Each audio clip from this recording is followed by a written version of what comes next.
Bonjour YouTube, bienvenue dans cette nouvelle vacation, dans cette nouvelle vacation du 30 novembre à 20h30.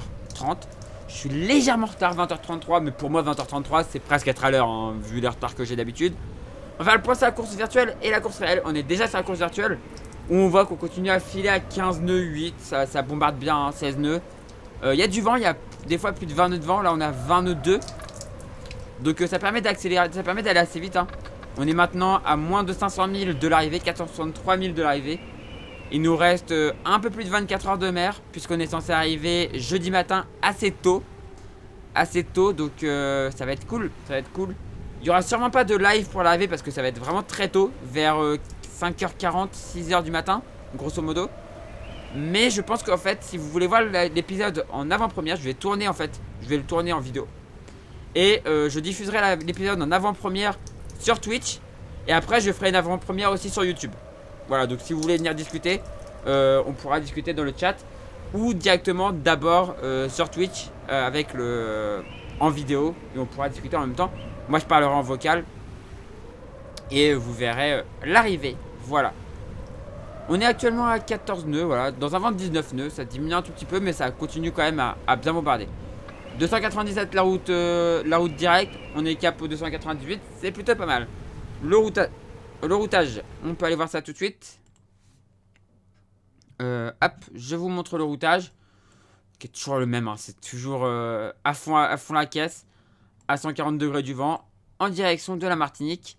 Et donc vous voyez une arrivée prévue à 5h30 le 2 décembre. 5h30 du matin, donc bon ça va être marrant, cette histoire. Ça peut encore changer un petit peu, mais pour l'instant, voilà, c'est ce qu'a annoncé, 5h30 du matin. On va aller voir la course réelle. Allez, c'est parti, course réelle. Hop, on met en grand. On met la météo. Et on commence du coup par les classes 40. On va essayer de reprendre à peu près là où on s'était laissé. Donc, les derniers qu'on avait vus, nous, c'était 16h16. Non, bah du coup, c'est Full Save. Qui n'est pas encore arrivé, qui est ici. Ah, attendez, j'ai un petit doute sur le fait que j'ai fait un F5 pourtant. J'ai fait un F5, mais j'ai un petit doute. Donc on va refaire un F5.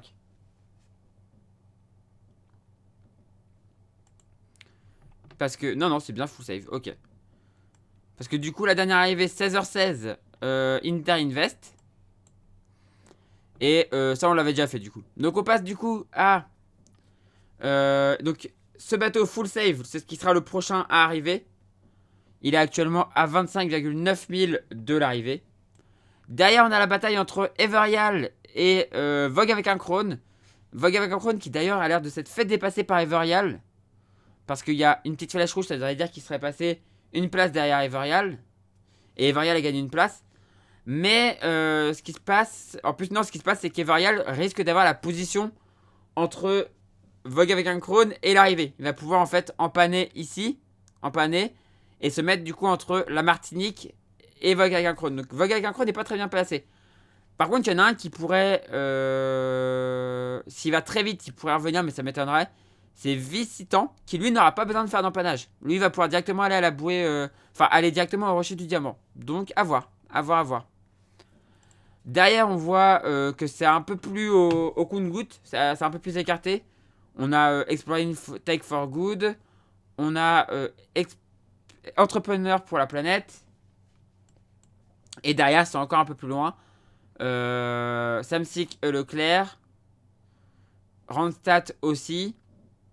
Et ensuite, par contre, c'est très serré. Entraide marine. Groupe G2C La Martinique avec mon cher Jean-Edouard Cricoche, le patron du cinéma de Dieppe, je le rappelle. Chauvin jusqu'au bout, hein. Freedom en 33e position. Et qui se lie un petit peu avec cette bataille. Polkadot, donc qui se lie avec cette petite bataille à 4 là, qui va avoir jusqu'à l'arrivée. Même si Groupe G2C La Martinique est un petit peu handicapé, il a quelques soucis, notamment des soucis de voile. Donc on voit qu'il a 11 nœuds 2, 11 nœuds 9. Il est pas aussi moins rapide que les autres, quoi. Il est pas forcément beaucoup moins rapide que les autres. Donc ça peut tenir, il peut se battre, je pense que jusqu'à l'arrivée. Je croise les doigts pour lui, j'espère vraiment.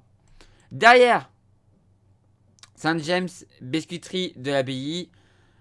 Équipe voile Parkinson. Sec, Ansa. Et là, on est encore à 604 000 de l'arrivée. Hein. Pour là, ici, on est à 456 000 de l'arrivée. Donc, une arrivée. Pas demain, je pense pas. Parce que ça va quand même beaucoup moins vite. Un classe 40. Ils sont quand même à 11 nœuds 2. 11 nœuds 2. Donc, 10 nœuds là. Ils font plus de 200 000 par jour. À 10 nœuds. Donc, ça ferait une arrivée après-demain. Ça ferait une arrivée à peu près après-demain, je pense. Alors que là, c'est encore un peu plus tard. Il y a encore peut-être 2 jours de plus ici. Et enfin, en dernière position, Terre Exotique qui va tenter le tout pour essayer d'arriver. Hein. Là, il est à 10 nœuds 8, 10 nœuds 2 plutôt, 9 nœuds 8 sur le fond. Ça va se jouer à pas grand-chose. Il a un tout petit peu de marge, mais de pas grand-chose. Je crois il est 80 000 d'avance sur la fermeture il a 80 000 d'avance sur la fermeture de ligne. Il a à peu près 80 000 d'avance sur la fermeture de ligne. Il est à 993 000 de l'arrivée. Et la fermeture de ligne est à 1000... combien j'avais compté? D'ailleurs, j'avais compté 1080, donc là, on doit être à 1060 du coup. Donc, il a à peu près... il a un petit peu d'avance sur la fermeture de ligne. Mais il va quand même falloir se dépêcher pour Terre Exotique pour essayer d'arriver avant la fermeture de la ligne prévue dimanche. Il faut essayer d'aller vite. En plus, du coup, normalement, il a encore du sud à gagner. Sauf s'il arrive à descendre assez bas. S'il fait une VMG bien basse, il peut peut-être y arriver. Mais je pense quand même qu'il va falloir faire un empêche. Donc, il y a peut-être encore un peu plus de route à faire. Donc, ça va se jouer à pas grand-chose.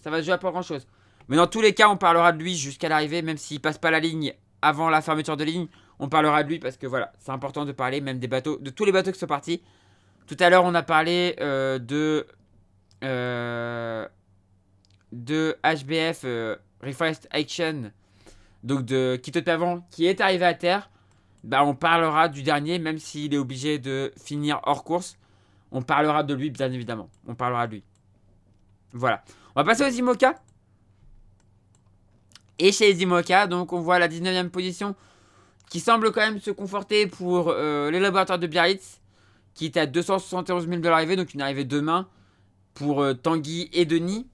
Et enfin, en 20e position, on a Ebac d'Antoine Cornic et de Jean-Charles Lureau qui devraient fermer la marche.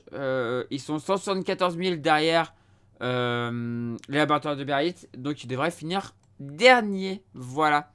Du coup, on a fini avec la transat réelle. On repasse à la virtuelle tout de suite. Voilà. Et donc, bah, YouTube, on va s'arrêter.